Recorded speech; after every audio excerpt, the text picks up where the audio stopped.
Jestem przekonany, że gdybyśmy 10 przypadkowych osób poprosili o wymienienie nazwy najbardziej gadającej papugi, to na pierwszym miejscu 9 spośród nich wymieniłoby właśnie Żako.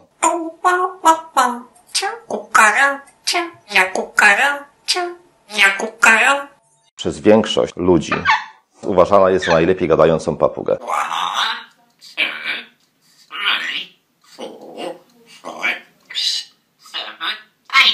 Osobiście uważam, że wiele gatunków papug posiada lepsze zdolności naśladowcze. Tym niemniej Żako jest jednak synonimem tej bardzo gadającej i bardzo przywiązującej się inteligentnej papugi.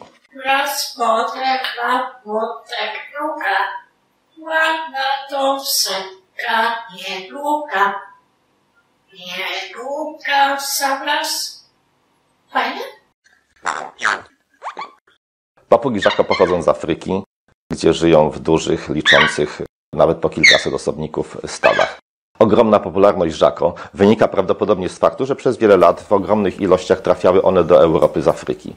W tej chwili, kiedy Unia Europejska jest praktycznie zamknięta przed papugami pochodzącymi ze środowiska naturalnego i możemy w naszych domach mieć tylko i wyłącznie papugi pochodzące z hodowli, to w związku z faktem, iż Żako stały się tak bardzo popularne, popyt na nie wciąż jest ogromny. Dlatego używa się ogromnej ilości tych papug do hodowli, do otrzymywania nowych osobników, które wykarmia się i stają się one zwierzętami domowymi. W swoim środowisku naturalnym papugi te 90% czasu poza jedzeniem i spaniem poświęcają na wzajemne interakcje pomiędzy poszczególnymi osobnikami. Dlatego absolutnie nie można dopuścić do tego, by ptaki te pozostawały dłużej same w domu. Wymagają, aby poświęcać im bardzo dużo czasu, zajmować się nimi i oczekują od nas takich interakcji. Chcą być dotykane, chcą nas pieścić i chcą, ażebyśmy odwzajemniali te uczucia. Ta tutaj papuszka jest bardzo młoda. Praktycznie dopiero tydzień temu zakończył się okres jej karmienia i rozpoczęła samodzielne przyjmowanie pokarmu. Jest to najlepszy wiek, aby trafiła teraz do ostatecznego opiekuna.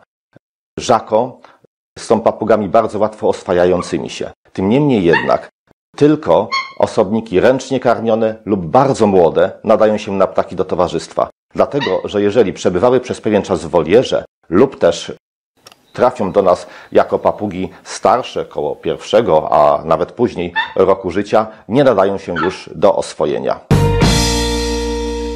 Jak rozpoznać młodą papugę Żako?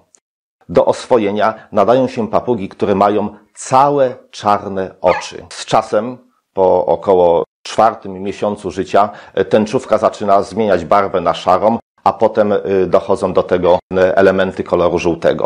Jeżeli papuga posiada już wybarwione oczy, absolutnie nie nadaje się już na domowego pupila.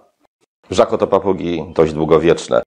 Decydując się na ich zakup, musimy zdać sobie sprawę, że potrafią żyć 50-60 lat, a czasami podobno nawet dłużej. I dlatego jest to papuga na całe nasze życie. I musimy zdać sobie z tego sprawę, że musimy zapewnić jej przez ten cały okres opiekę. Ta papuga nigdy nie zrozumie, jeżeli nasz entuzjazm wobec niej po pewnym czasie ulegnie osłabieniu. Ona chciałaby, aby te nasze wzajemne uczucia się rozwijały, wkraczały na coraz wyższy poziom i aby trwały długo, bardzo długo.